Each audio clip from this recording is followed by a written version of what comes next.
چلیے سورۃ البقرہ کا اختتام. لفظی ترجمہ. سبق نمبر 39 آیت نمبر 284 سے 286 تک، 284 سے 286 تک. للہ، اللہ کے لیے ہے، ما فی السماوات، جو آسمانوں میں ہے، وما فی الارض، اور جو زمین میں ہے، وَإِن، اور اگر، تبدو، تم ظاہر کرو گے، ما فی انفسکم، جو تمہارے نفسوں میں ہے، او یا تخفوہ، تم چھپاؤ گے اس کو، یحاسبکم، حساب لے گا تمہارا،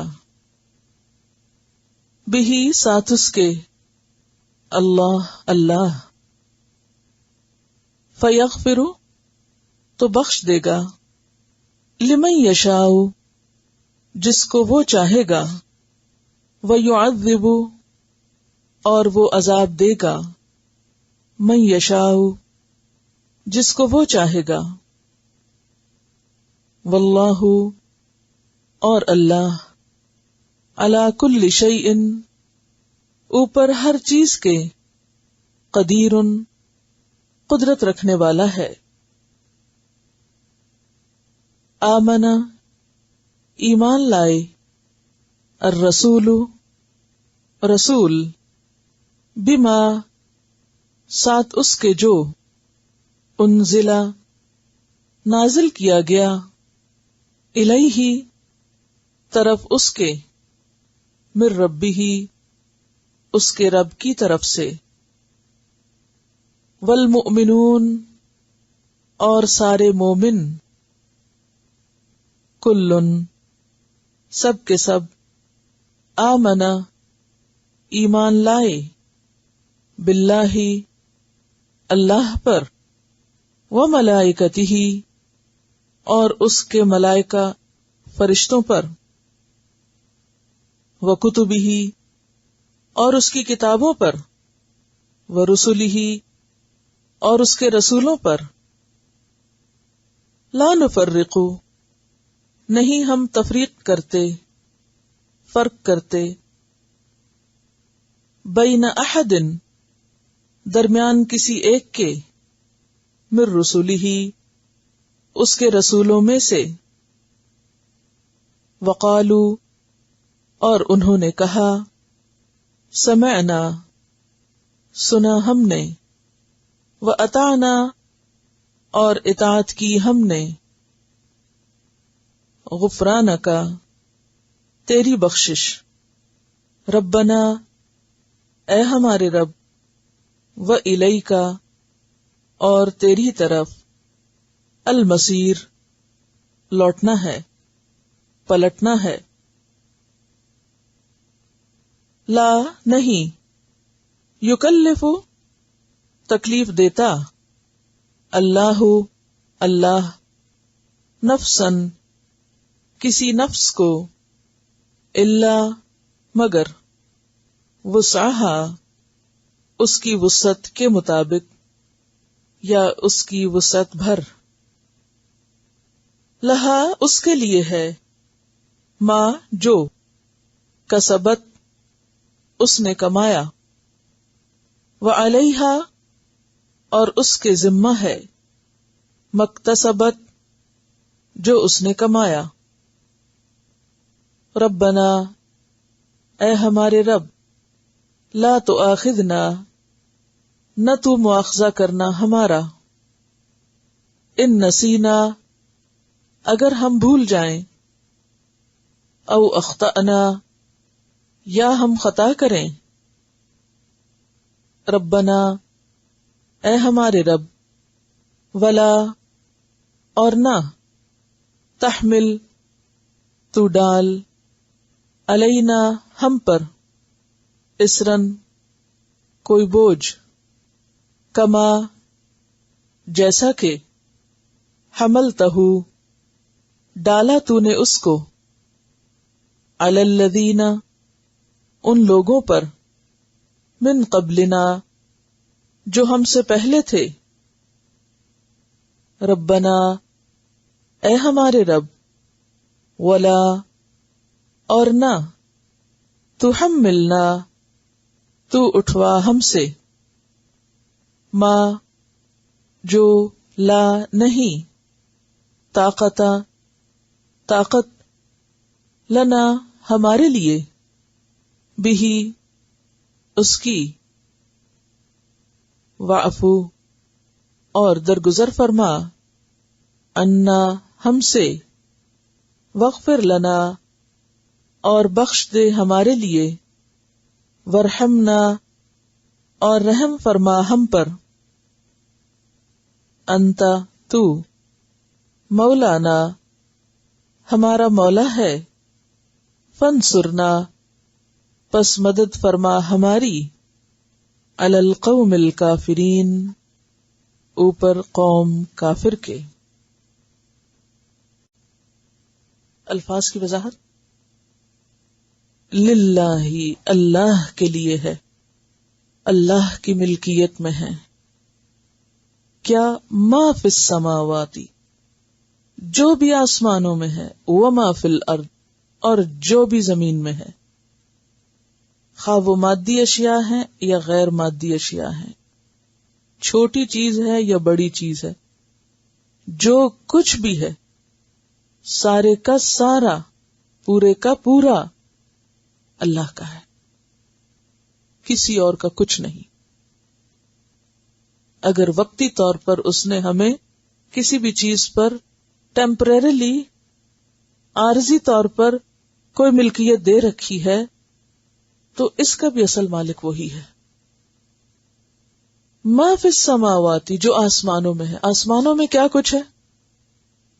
مثلا عرش، کرسی، بنی آدم کی روحیں، افلاک، نجوم، اور اس کے علاوہ جو کچھ بھی ہے جسے ہم نہیں جانتے، کیونکہ وَلَا يُحِيطُونَ بِشَيْءٍ مِّنْ عِلْمِهِ إِلَّا بِمَا شَاءَ، ہمارا علم تو بہت ہی محدود ہے، بس ہمیں تو صرف اتنا پتا ہے جو اس نے بتا دیا کہ یہ اور یہ چیزیں ہیں۔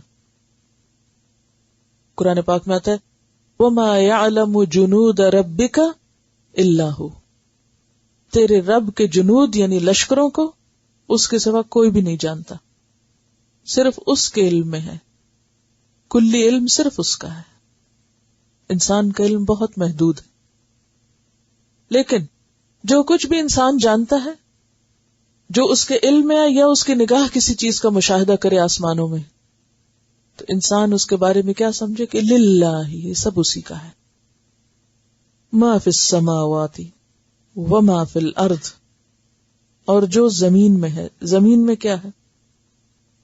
جو خشکی پر ہے اور جو سمندر میں ہے، جو عاقل ہے اور غیر عاقل ہے۔ عاقل کون ہے؟ جیسے انسان ہے، جنات ہے، یا کچھ جانوروں کو بھی کچھ عقل ملی ہوئی ہے، کچھ جانور بھی بڑے سمجھدار ہوتے ہیں، اور وہ ساری چیزیں جن میں عقل نہیں، جیسے پتھر ہیں، پہاڑ ہیں، ہوائیں ہیں، حیوانات ہیں۔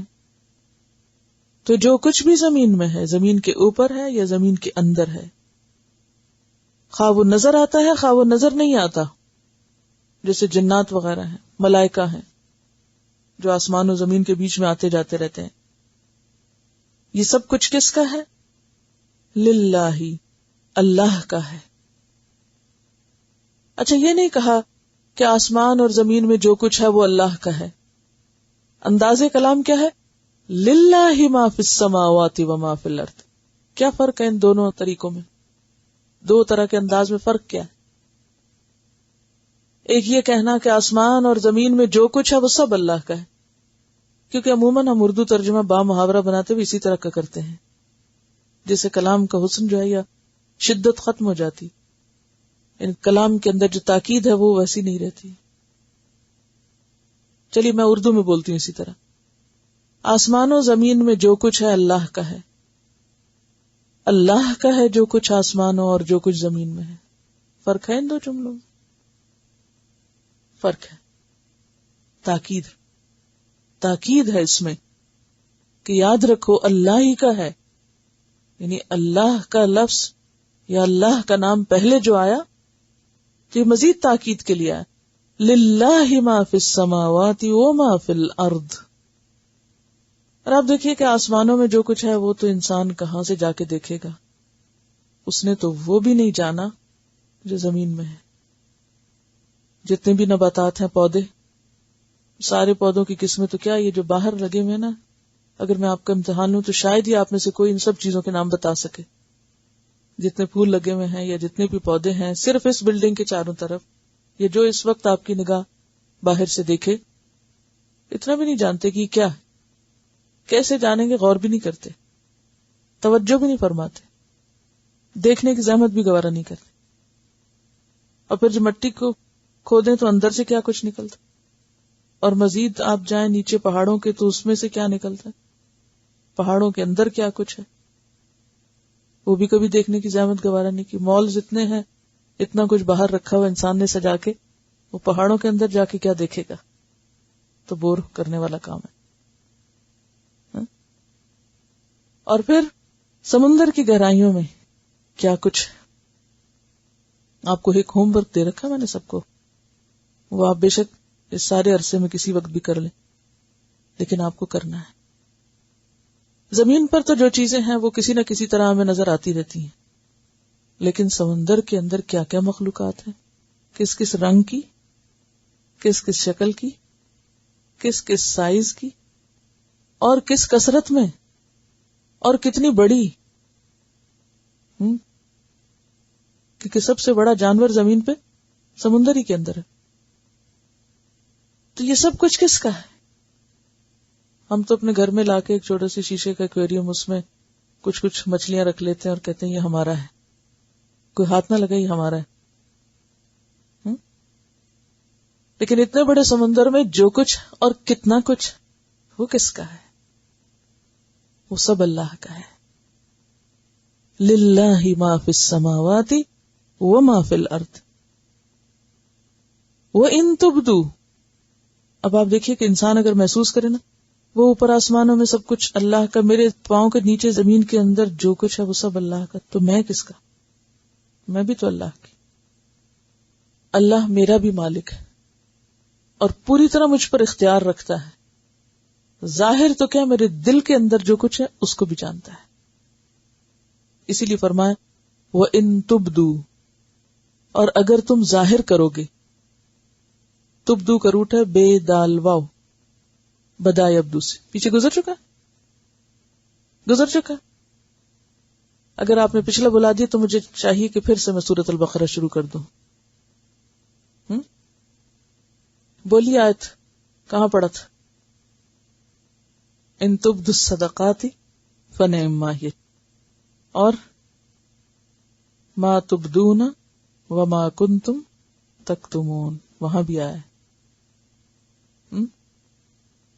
وَإِن تُبْدُوا، اور اگر تم ظاہر کرو گے، ما فی انفسکم، جو تمہارے نفسوں کے اندر ہے، جو تمہارے دلوں میں.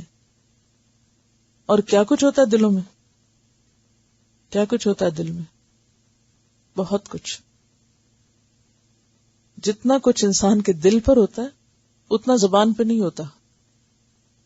یعنی آپ جتنا سوچتے ہیں اس کا کتنا حصہ بول سکتے ہیں؟ اندازہ لگائیے ذرا.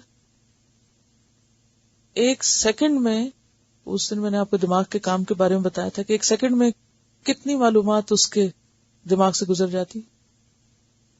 800، یعنی 800 چیزیں بجلی سے بھی زیادہ تیزی کے ساتھ انسان کے اندر سے یوں پروسیس ہو کے چلی جاتی. وہ سب آپ منہ سے تو بولتے ہی نہیں، بول بھی نہیں سکتے. اگر آپ یہ چاہیں کہ جو کچھ آپ کے دل میں وہ کہنا شروع کریں یا کہہ سکیں، نہیں کہہ سکتے، کہہ ہی نہیں سکتے. تو ہم بظاہر باہر دیکھنے میں تو بہت بڑے نظر آتے ہیں، لیکن ہمارے جو کچھ اندر دل میں اور دل کی گہرائیوں میں جو خیالات اور جو سوچیں اور جو احساسات اور جو عزم اور ارادے اور وسوسے اور جو کچھ اندر ہے، وہ تو ایک الگ ہی دنیا ہے. اور وہ جاگتے تو کیا سوتے ہوئے بھی نہیں کام چھوڑتا. ما فی انفسکم. اور نفس کا لفظ جو ہے نا یہ بہت جامع لفظ ہے. اب دیکھیے کہ انسان جو ہے نا اس کو 4 حصوں میں تقسیم کر لیں. Body and civil, mind and heart. ٹھیک ہے، heart and mind, body and civil, 4 چیزیں. آپ ایک ہیں مگر ایک میں 4 ہیں. 4 in 1. ٹھیک ہے، نارملی تو 2 in 1 چیزیں ملتی ہیں نا، لیکن اللہ نے آپ کو 4 in 1 بنایا ہے. تو 4 in 1 میں آپ کے فزیکل باڈی میں جو کچھ ہے، آپ کی روح کیا کیا محسوس کرتی ہے اور کیا کیا اس کے فنکشن، اور پھر سب سے بڑھ کر مائنڈ اینڈ ہارٹ، ان میں جو کچھ ہے. اور میں نے آپ کو یہ بتایا تھا کہ انسانی برین کو اگر آپ ایک سپر کمپیوٹر سے تشبیہ دیں تو اس کمپیوٹر کا سائز کتنا ہوگا؟ امپائر اسٹیٹ بلڈنگ جتنا. اور اس کو چلانے کے لیے بجلی کتنی چاہیے؟ 1 ارب واٹ بجلی چاہیے. ٹھیک ہے، تو اگر اللہ تعالیٰ ہمارا دماغ اندر کھوپڑی میں نہ رکھتا، باہر کہیں رکھتا، تو زمین پہ پھر اور کچھ رکھنے کی جگہ نہ بچتی. اب اس اتنے بڑے سپر کمپیوٹر میں کیا کیا گزر رہا ہے. اور یہ بھی میں نے آپ کو بتایا تھا کہ انسان ایک دفعہ کوئی چیز دیکھ لیتا ہے یا سن لیتا ہے، ہمیشہ کے لیے اس کی میموری میں سٹور ہو جاتی ہے، اسے کوئی بھی ڈیلیٹ نہیں کر سکتا، وہ اندر چلی گئی. اب یہ جو کچھ اندر ہے وہ آپ کے مائنڈ کی اسکرین پر نہیں تو بھی، اور جو اندر جا چکا ہے، جو آپ خود بھی بھول چکے ہیں، جو آپ نے دیکھا اور آپ بھول چکے، جو آپ نے سنا اور وہ بھول چکے، جو بولے وہ بھول چکے، جو آپ نے سوچا اور وہ بھول چکے، وہ سارا کچھ کہاں ہے؟ اندر ہے. اس سب کو بھی وہ جانتا ہے. اس سپر کمپیوٹر کے اندر جو کچھ ہے اب تک ڈالا ہوا آپ نے، وہ سب جانتا ہے. وَإِن تُبْدُوا مَا فِي أَنفُسِكُمْ. تو نفس جو ہے وہ ان سب چیزوں کو، مائنڈ، باڈی، ان سب کے اوپر نفس کا اطلاق ہوتا ہے. جو تمہارے اندر ہے، یعنی تمہاری پرسن کے اندر ہے، او تخفوہ، یا تم اس کو چھپاتے ہو. یعنی جو تمہارے اندر ہے اس میں سے جو کچھ تم نے نکالا یا وہ اندر ہی رہنے دیا. تخفو کا روٹ کیا؟ خیف یا، خیف یا، خفیہ سے، خفی. تو او تخفوہ، یا تم اس کو چھپا دو، باہر لاؤ یا اندر ہی رکھو. یحاسبکم بہ اللہ، محاسبہ کرے گا تمہارا ساتھ اس کے اللہ. یحاسب کا لفظ جو ہے یہ ہے سین بے سے ہے، حساب سے ہے. اور محاسبہ کا مطلب کیا ہوتا ہے؟ حساب لینا، دو طرفہ، یعنی با مفعلہ. تو محاسبہ کرے گا تمہارا اللہ. اچھا، جو انسان ظاہر کرتا ہے اور جو چھپاتا ہے ان سب کا اللہ حساب لے گا. کیا مطلب ہے اس کا؟ قیامت کے دن تمہیں اس کی خبر دے گا. محاسبہ کا معنی یہاں کیا ہے؟ تمہیں باخبر کرے گا. یہ ہے وہ تمہارا نامہ اعمال یا نامہ اعمال کا وہ حصہ جو ظاہر میں تھا، یہ جو سامنے تھا، اور یہ ہے وہ حصہ جو ساری زندگی چھپا رہا، جو تمہارے دل میں رہا. اچھا، اس کی کیا دلیل ہے کہ وہ بھی دل والی چیزیں بھی سامنے آئیں گی؟ کوئی دلیل یاد ہے؟ سورۃ الطارق، یوم تبلی السرائر، جس دن چھپی ہوئی باتیں جو ہیں وہ جانچی جائیں گی، ان کو کھولا جائے گا، ان کو الٹا پلٹا جائے گا، ان کی آزمائش کی جائے گی، ان کو پروسیس کیا جائے گا. اور ویسے بھی آپ دیکھیں کہ قرآن پاک میں آتا ہے نا کہ ان السمع والبصر والفؤاد کل اولئک کان عنہ مسئولا. ان السمع، کان، اب کان کیا، یہ بظاہر دیکھنے میں تو باہر نظر آتے ہیں، لیکن کان میں جو کچھ ٹکراتا ہے وہ کہاں چلا جاتا ہے؟ اندر جاتا ہے. آنکھ دیکھنے میں تو آنکھ باہر نظر آتی ہے، لیکن جو کچھ آنکھ میں ٹکراتا ہے وہ اندر چلا جاتا ہے. والفؤاد دل. تو ان السمع والبصر والفؤاد کل اولئک کان عنہ مسئولا، ان سب سے بھی انڈیویجولی الگ الگ سوال کیا جائے گا کہ یہ کیا سنا اس سے، کیا دیکھا اس سے، اور کیا یہاں پروسیسنگ ہوتی رہی، اندر کیا ہوا. وحصل ما فی الصدور. ٹھیک ہے، جو کچھ سینوں میں ہے اسے کیا کیا جائے گا؟ حاصل کر کے باہر لا کے رکھ دیا جائے گا. یعنی سینوں کے اندر کی چیزیں بھی نکال باہر کی جائیں گی، جو دنیا میں کسی کو نہیں پتا چلی تھی، اور قیامت کے دن باہر ڈھیر ہو جائیں گے. یحاسبکم بہ اللہ، دکھا دے گا یہ کیا تھا نا. تو یعنی یہ مضمون کئی جگہ پر آتا ہے قرآن پاک میں کہ انسان کے جو اندر کے خیالات ہیں وہ باہر آ جائیں گے. زمین بھی اپنے بوجھ باہر نکال دے گی، انسان بھی اپنی سوچیں باہر نکال دے گا، سب سامنے آ جائے گا. یحاسبکم بہ اللہ، اللہ تمہارا محاسبہ کرے گا. حضرت عمر رضی اللہ تعالی عنہ کا قول ہے، حاسبوا انفسکم قبل ان تحاسبوا. اپنے آپ کا حساب کر لو اس سے پہلے کہ تمہارا حساب کیا جائے. اپنا حساب خود کیا کرو. اور یہ حقیقت ہے کہ ہر انسان جتنا خود کو خود جانتا ہے اتنا اس کو کوئی دوسرا نہیں جانتا. انسان کتنے بھی بہانے کرے، نہیں یہ وجہ تھی، یہ مجبوری تھی، یہ پرابلم تھی، یہ مشکل تھی، یہ میری مشکلات تھیں، سب ٹھیک ہے اپنی جگہ. کسی انسان کو تم سیٹسفائی کر سکتے ہو، لیکن اللہ تعالی کے سامنے چھپا نہیں سکو گے کچھ بھی، نہ ظاہر نہ باطن.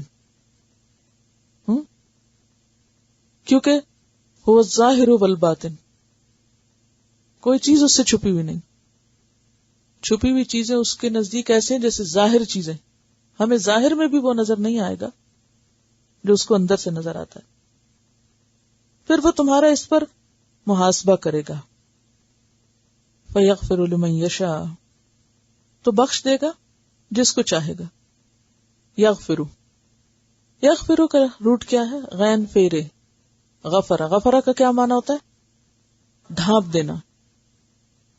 مغفر عربی میں لوہے کے اس ٹوپ کو یا ٹوپی کو کہتے ہیں جو جنگ میں سر کی حفاظت کے لیے پہنی جاتی تھی. جیسے آج کل آپ ہیلمٹ پہنتے ہیں موٹر سائیکل پر سواری کرتے وقت، تاکہ اگر گرے خدا نخواستہ تو سر کو چوٹ نہ لگے.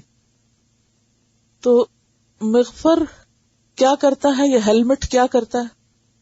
سر کو ڈھانپ لیتا ہے، چھپا لیتا ہے. جس نے پہنا ہوا اس کی شکل نظر نہیں آتی، پہچانا نہیں جاتا انسان. اسی طرح گناہوں کو اللہ کی رحمت کیا کرے گی؟ ڈھانپ دے گی، چھپا دے گی. فَيَغْفِرُ، تو ڈھانپ دے گا. لِمَن يَشَاءُ، جس کے لیے چاہے گا. کیا ڈھانپ دے گا؟ لفظ گناہ اگر آپ بولیں گے نا تو وہ معمولی ہوگا اس کے سامنے. یہ جو پیچھے آپ پڑھ رہے ہیں نا، جو ظاہر میں ہے اور جو اندر چھپا ہوا ہے، وہ جب باہر نکال کے رکھا جائے گا تو پھر سوچیں حال کیا ہوگا انسان کا. اگر اس وقت ہمارے دل کی باتیں، دل کے خیالات باہر نکال کے رکھ دی جائیں، کوئی شخص ہے جو شکل دکھانے کے قابل ہو؟ یعنی ہم انسانوں کے بارے میں جو کچھ سوچتا ہے. اب آپ کہہ رہے ہیں کہ آپ خود ہی برا سوچتی ہیں اس لیے ہمیں یہ کہہ رہی ہیں. نہیں، شیطان ہر انسان کے پیچھے اور ہر انسان کے دل میں وسوسے ڈالتا ہے. کیا اللہ کے بارے میں وسوسے نہیں آتے لوگوں کے دلوں میں؟ کوئی ہے جو کہے کہ میرے دل میں اللہ کے بارے میں وسوسہ نہیں آیا؟ ہر بچے کو شیطان جا کے ٹھکورتا اور کہتا ہے پوچھو اللہ کو کس نے پیدا کیا. آتا نہیں وسوسہ. اچھا، کیا رسول کے بارے میں وسوسہ نہیں ڈالتا؟ ڈالتا ہے نا. کیا آخرت کے بارے میں وسوسہ نہیں ڈالتا؟ کیا پتہ نہ ہو تو پھر کیا ہوگا؟ بعض اوقات اللہ تعالیٰ کے بارے میں شک یا کوئی اس طرح کی باتیں. تو یہ ایک بالکل نارمل سی بات ہے، یہ ہر انسان کے اندر سے گزرتی. پھر ذرا سا کوئی کسی کو کچھ کہہ دے تو اس کے بعد آپ دیکھیں کہ اس کے دل میں کیا کیا ابال آئیں گے. تو وہ سب کچھ بھی اللہ نے ڈھانپا ہوا ہے، اگر وہ باہر نکل کے سامنے آ جائے تو پھر کیا ہو. آپ دیکھیے کہ اگر انسان کے چہرے پہ کچھ لگا ہو یا کپڑے پہ کچھ لگا ہو تو فوراً کیا کرتا ہے انسان؟ ڈھانپنے لگتا ہے انسان. تو یہ ڈائریکٹ پیچھے سے ریلیٹڈ ہے کہ جو تم ظاہر کر رہے ہو، یعنی کچھ لوگ تو کھلے کھلے گناہ بھی کرتے ہیں نا، شرم نہیں آتی دنیا میں، لیکن قیامت کے دن جب وہ نامہ اعمال بائیں ہاتھ میں پکڑایا جائے گا تو انسان کیا کرے گا؟ وَأَمَّا مَنْ أُوتِيَ كِتَابَهُ بِشِمَالِهِ فَسَوْفَ يَدْعُو ثُبُورًا وَيَصْلَىٰ سَعِيرًا. تو فوراً موت پکارنے لگے گا، کاش میں مر جاؤں، اب میں یہ دیکھنا نہیں چاہتا. دنیا میں کوئی فیل ہو جائے تو اپنے نمبر نہیں کسی کو بتانا چاہتا. تو اسی طرح اما من اوتی کتابہ وراء ظہرہ، تو وہ کیا کرے گا؟ فوراً پیچھے کر لے گا. اور انسان کیا کہے گا؟ یا لیتنی لم اوت کتابیہ، کاش مجھے میری کتاب نہ دی جائے، میں نہیں دیکھنا چاہتا یہ میں نے کیا کیا. تو اب وہ سب چیزیں جو دنیا میں انسان ظاہراً کر رہا ہے کہ نہیں مجھے تو کوئی پرواہ نہیں، میں تو بہت ہی آزاد خیال انسان ہوں اور میں ہر غلط کام آرام سے کر سکتا ہوں، میں بہت کانفیڈنٹ ہوں، کانفیڈنٹلی ہر غلط کام کر سکتا. قیامت کے دن یہ سب کانفیڈنس جو ہے نا بیٹھ جائے گا، اور انسان اس وقت اپنے برائیوں کو ایک طرف کرنا چاہے گا، ان کی ذمہ داری قبول نہ کرنا چاہے گا، لینا نہ چاہے گا. لیکن بھاگ کے کہاں جائے گا؟ جو جس نے کیا وہ تو اس کو اٹھانا پڑے گا. لا تزر وازرۃ وزر اخرى، کوئی کسی کا بوجھ نہیں اٹھائے گا، ہر ایک کو اپنا ایکسپٹ کرنا پڑے گا، اسی کو اٹھانا پڑے گا سر پہ. اب آپ دیکھیے کہ یہاں یہی فرمایا جا رہا ہے فَيَغْفِرُ لِمَن يَشَاءُ، اس وقت انسان واقعی چاہے گا کہ کوئی ہو جو ہمارے یہ سارے عیب چھپا دے، ہم نظر نہ آئے کسی کو اس حال میں. تو جس کو وہ چاہے گا چھپا دے گا، جس کے وہ چاہے گا ڈھانپ دے گا. وَيُعَذِّبُ مَن يَشَاءُ، اور جس کو چاہے گا عذاب دے گا. عذاب کا روٹ کیا ہے؟ عین دال بی، جی. واللہ علی کل شیء قدیر، اور اللہ ہر چیز پر قدرت رکھتا ہے. تو یہ بات شروع ہوئی تھی ملکیت سے، اینڈ ہو رہی ہے کس پر؟ قدرت پر. جو مالک ہے وہی قادر ہے، اور جو قادر ہے وہی مالک ہو سکتا ہے. جس کے پاس قدرت کو نہیں، طاقت کو نہیں، وہ ملکیت کیا رکھے گا؟ آمنا، ایمان لائے. الرسول، رسول کون مراد ہے یہاں؟ جی رسول اللہ صلی اللہ علیہ وسلم. یہاں جو ال ہے نا، اس کو کیا بولیں گے؟ یہ لام تعریف نہیں ہے، یہ لام عہد ہے. ال جو ہوتا ہے اس کا عہد ذہنی اس کو بولتے ہیں، یعنی ال کے بھی پھر کئی معنی. ٹھیک ہے، تو عہد ذہنی یعنی یہ وہی رسول ہیں جن کا تمہارے ذہن میں خیال آ رہا ہے اس وقت، یعنی انڈرسٹوڈ کہ یہ کن رسول کی بات ہو رہی ہے. کیا انڈرسٹوڈ؟ کیا سمجھ میں آ رہا ہے کس رسول کی بات ہے؟ محمد صلی اللہ علیہ وسلم کی. کیوں؟ وہ کیسے آپ کو پتا ہے؟ کوئی دلیل؟ جی ہاں، جن پر یہ کتاب نازل ہوئی. رسول تو بہت سارے ہیں نا، لیکن رسولوں میں سے الرسول کون سے خاص رسول؟ جن پر یہ کتاب اتری ہے انہی کی طرف اشارہ ہے. آخری رسول. آمن الرسول، ایمان لائے رسول، بما ساتھ اس کے جو انزل الیہ نازل کیا گیا اس کی طرف. کیا نازل کیا گیا؟ بس سنت. دلیل لائیے کہ سنت بھی نازل ہوئی ہے یا حدیث بھی نازل ہوئی ہے. جیسے سورۃ البقرہ کے شروع میں آیا تھا ما انزل الیک، جو بھی نازل کیا گیا آپ کی طرف، تو اس میں صرف قرآن نہیں. چلیے یہ دلیل ہے مگر ذرا آدھی ہے، اس سے بھی زیادہ واضح دلیل قرآن میں موجود ہے. بہت سے لوگ یہ بحث کرتے ہیں نا کہ ہم قرآن تو مانیں گے، ہم حدیث نہیں مانیں گے. قرآن تو اللہ کی طرف سے اور حدیث شاید آپ نے خود ہی باتیں کی ہوئی ہیں.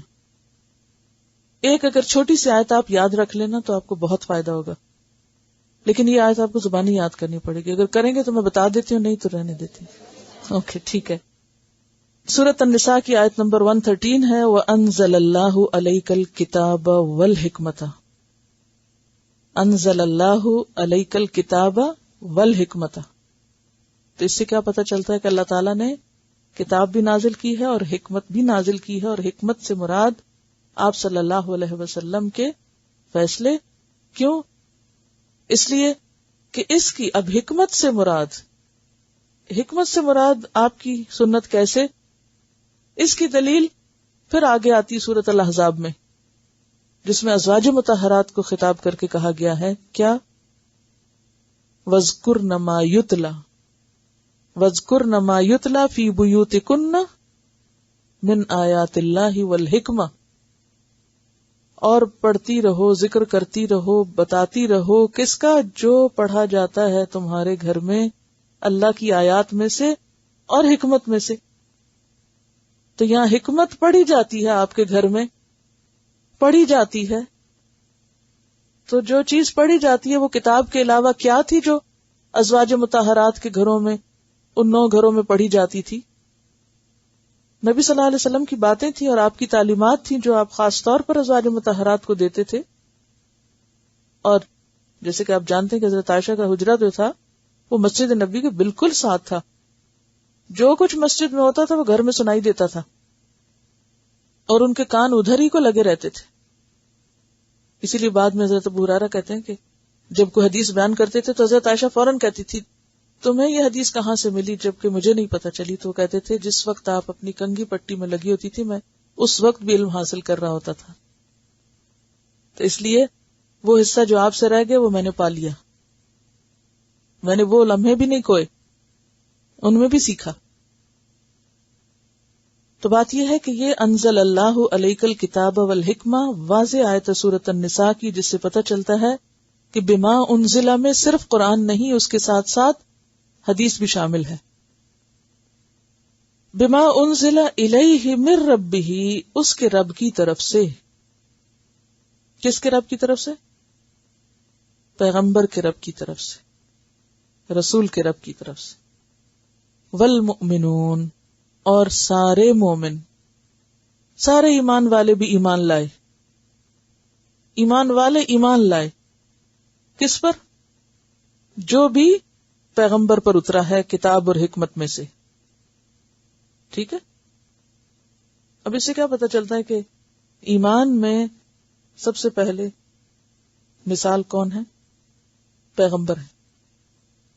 پیغمبر بھی خود ایمان لاتے ہیں کن چیزوں کی طرف؟ جو ان کی طرف اتاری جاتی ہیں. اور پھر اہل ایمان بھی. لیکن دونوں میں فرق ہوتا ہے، دونوں کے ایمان میں. میرا سوال آپ سے یہ کہ پیغمبر کے ایمان میں اور عام اہل ایمان کے ایمان میں کیا فرق ہے؟ اور کوئی فرق ہے یا نہیں ہے؟ کیا فرق ہے؟ پیغمبر مشاہدے اور تجربے سے گزرتا ہے، تو اس کا جو علم ہے وہ علم یقینی ہے، عین الیقین ہے، حق الیقین ہے. ٹھیک ہے. یعنی سماع اور مشاہدہ دونوں ہوتا ہے، وہ سنتا بھی ہے اور دیکھتا بھی ہے.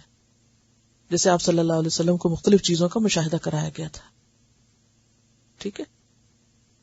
اور عام اہل ایمان کا ایمان کیسا ہوتا ہے؟ یؤمنون بالغیب، غیب پر ایمان لاتے ہیں. وہ پیغمبر کی بات سن کر ایمان لے آتے ہیں. کلن، سب کے سب.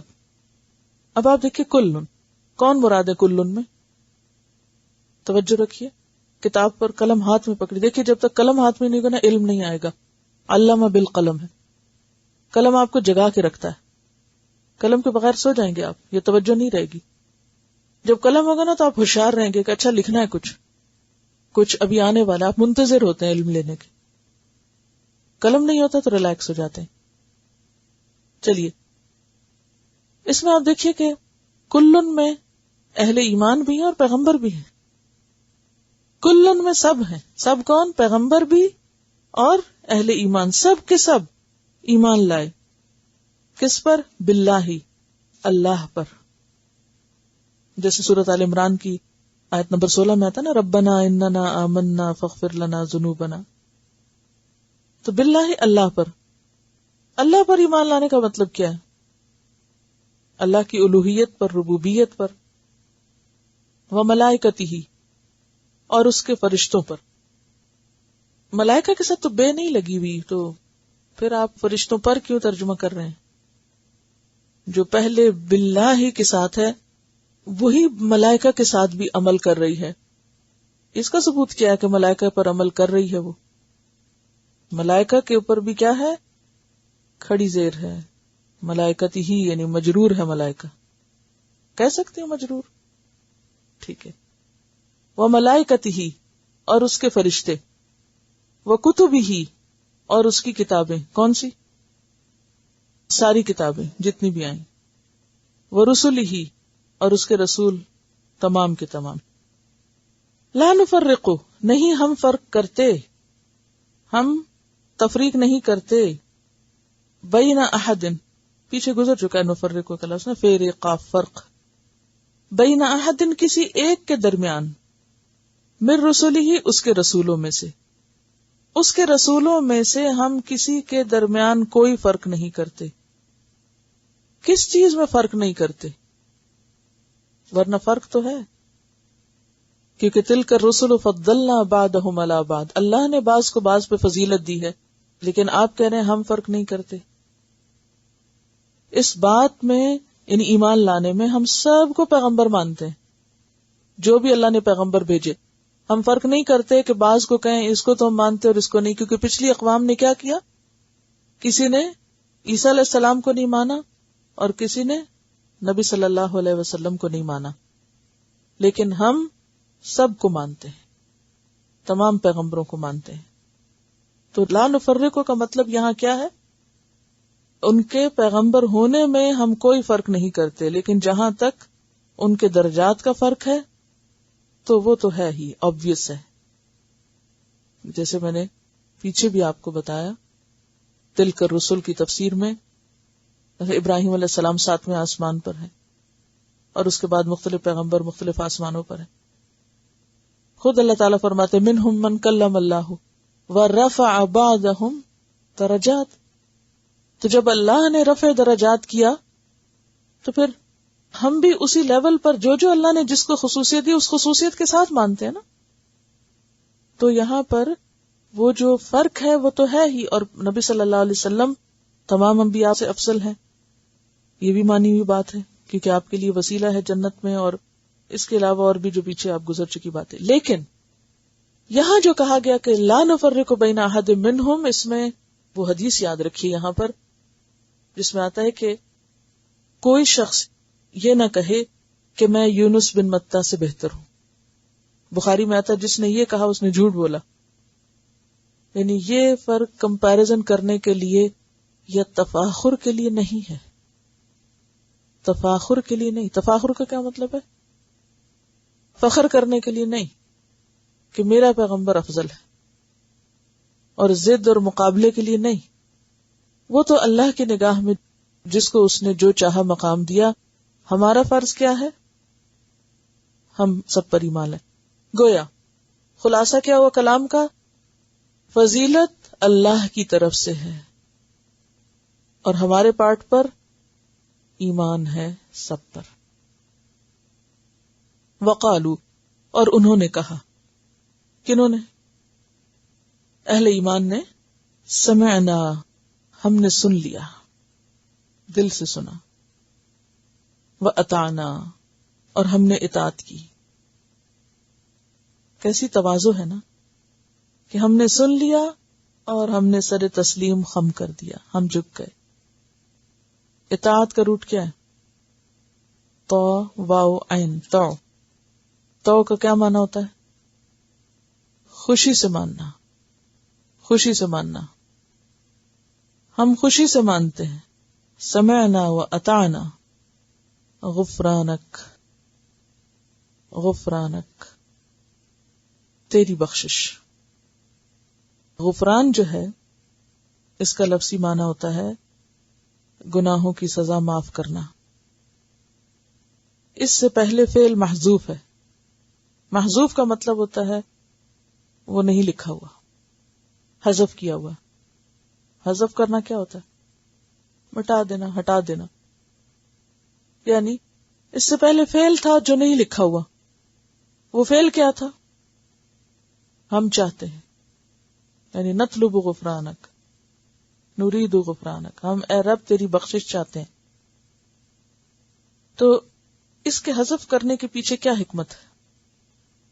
یہ ایسا ہی ہے جیسے آپ کہیں مجھے پانی چاہیے اور پانی پانی پانی. فرق کیا ہے؟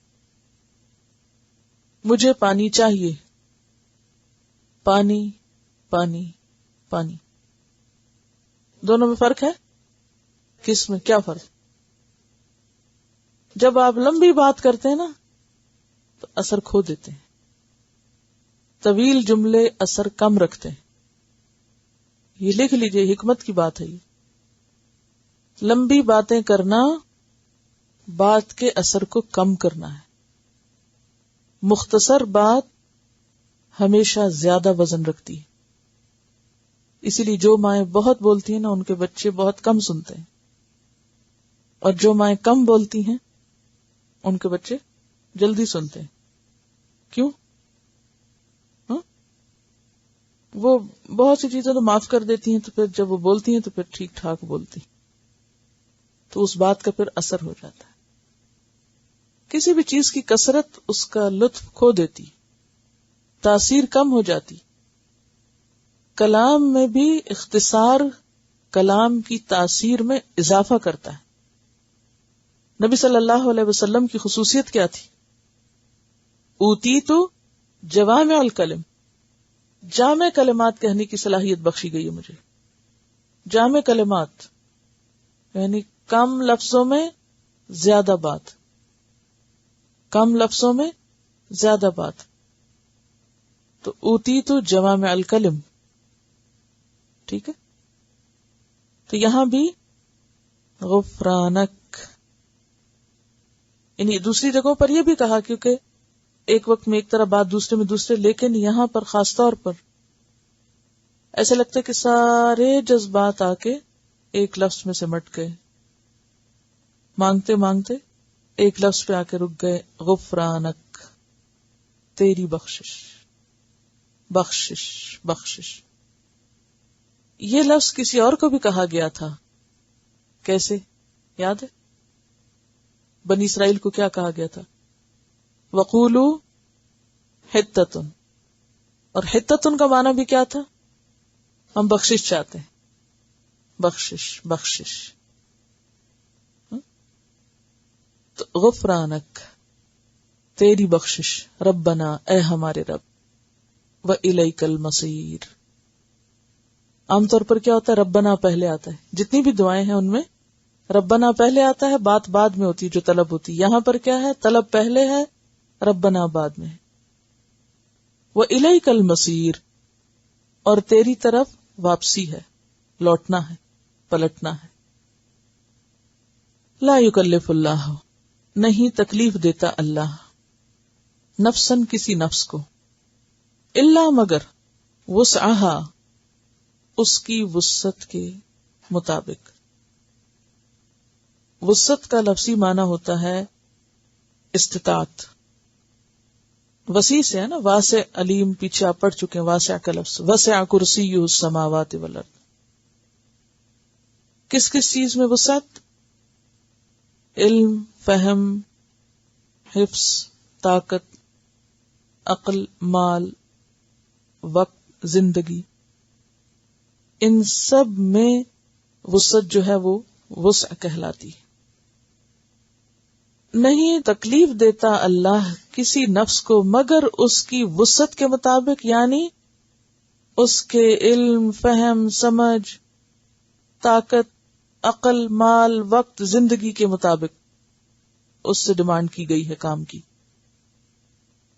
اور اگر اللہ دینا چاہتا تو کوئی روک سکتا تھا؟ کتنی رحمت ہے نا اس کی کہ وہ نہیں دیتا.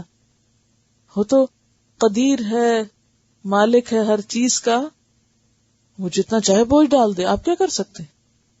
آپ کو 50 نمازیں پڑھنے کو کہہ دیتا، کچھ کر سکتے تھے نہیں.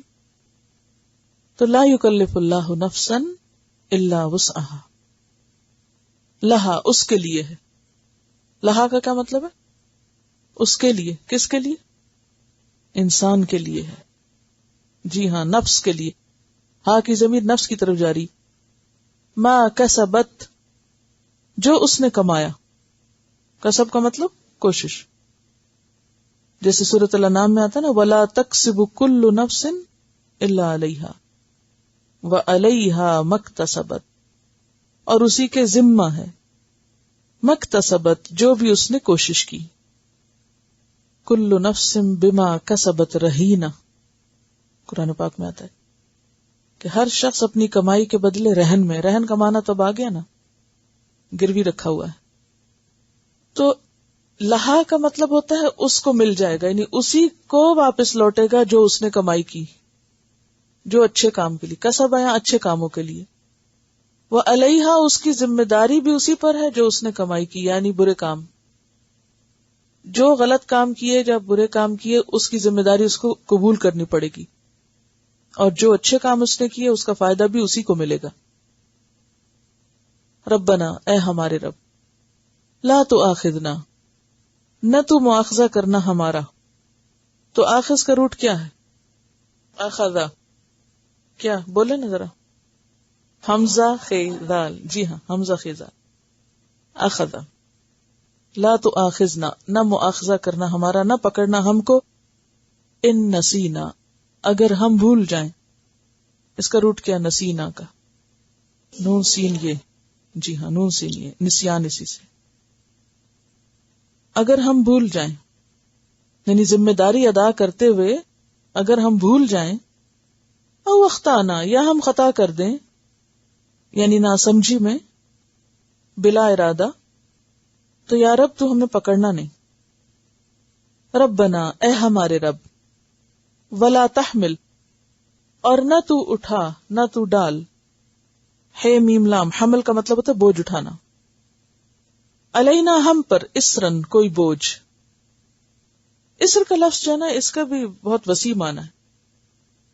اسر کا لفظی معنی بوجھ بھی ہوتا ہے، ذمہ داری بھی ہوتا ہے، عہد اور اقرار بھی ہوتا ہے. تاکیدی عہد، جو عہد توڑنے والے کو نیکیوں سے محروم کر دیتا ہے. ولا تحمل علینا اسرن، ہم پر کوئی بوجھ نہ ڈال، ہم پر کوئی ایسی ذمہ داری نہ ڈال. کما حملتہ، جیسا کہ تو نے ڈالا اس کو. اس کو کس کو؟ اسرن کو. کس پر؟ علی الذین، ان لوگوں پر، من قبلنا، جو ہم سے پہلے تھے. کون تھے ہم سے پہلے؟ یہود و نصارہ.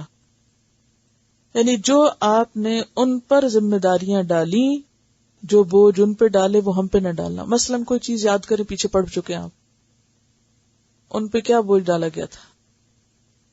ہفتے کو مچھلیاں نہیں پکڑنا، چھٹی کا دن، ایسا چھٹی کا دن کہ جس میں کوئی بھی دنیا کا کام نہیں کرنا.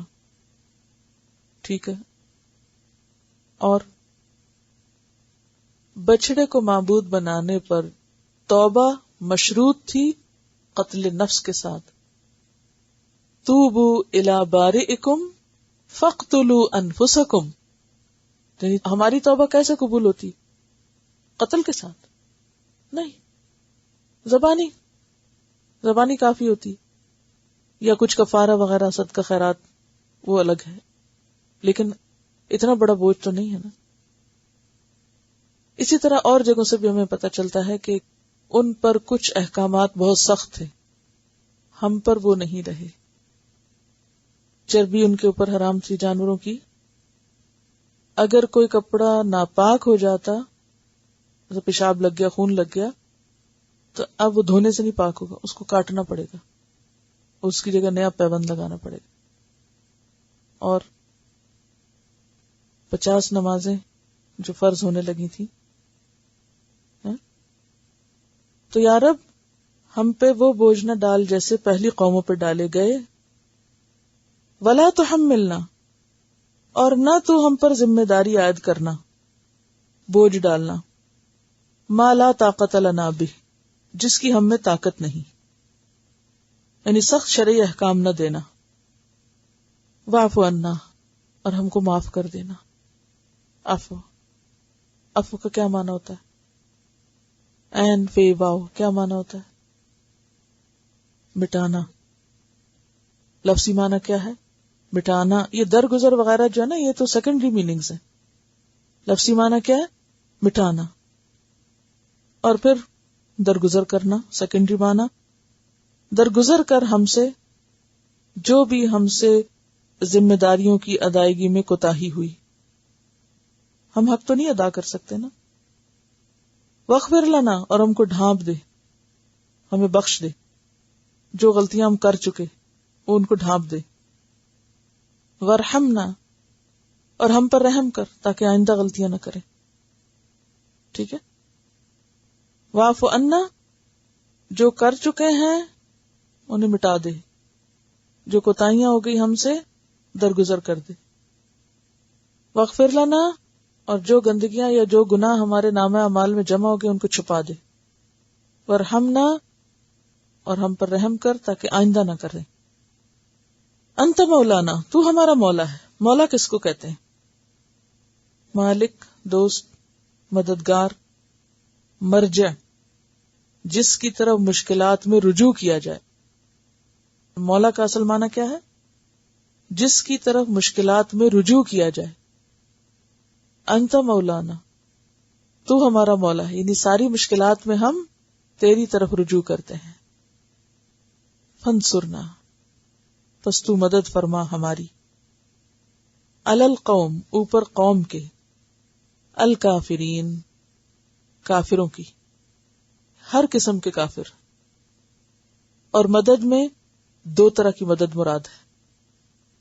مثلا جب آپ کا واسطہ کسی ایسے شخص سے پڑے جو خدا کا انکار کرے، جو رسول کا کرے، جو آخرت کا کرے، جو دین کا کرے، جو کسی دین کو نہ مانے یا آپ سے اختلاف کرے، تو اس وقت آپ کو کیا مدد چاہیے ہوتی ہے؟ مدد کیا چاہیے ہوتی ہے آپ کو اس وقت؟ کس چیز کے لیے مدد چاہیے؟ مثلا بحث چھڑ گئی ہے، یعنی کہ ہمیں تو ثابت قدم رکھ، ایسا نہ ہو کہ ہم دوسرے کے دباؤ میں آ جائیں یا دوسرے کی بات میں آ جائیں. نمبر 2 یہ بھی کہ اس وقت ہمیں ایسے دلائل فراہم کر، یعنی دلائل کے ساتھ ہماری مدد کر کہ دین کی جو حقانیت ہے اور جو دین کی سچائی ہے وہ ہم اس پر ثابت کر سکیں. کیونکہ ایٹ ٹائمز آپ کیا ہوتے ہیں، جب کوئی بات کر رہا تو ایسا لگتا ہے جیسے آپ کو کچھ بھی نہیں آتا، اور آپ کیا محسوس کرتے ہیں؟ بلینک. تو یا رب، جہاں ہمارا مقابلہ کسی ایسے شخص سے ہو وہاں تو ہمیں تنہا نہ چھوڑ. تو فانصرنا، ہماری مدد کر، کس سے؟ دلائل کے ساتھ، حجت کے ساتھ، بیان کے ساتھ، بولنے کی قوت کے ساتھ، حق کو ثابت کرنے کی تائید کے ساتھ.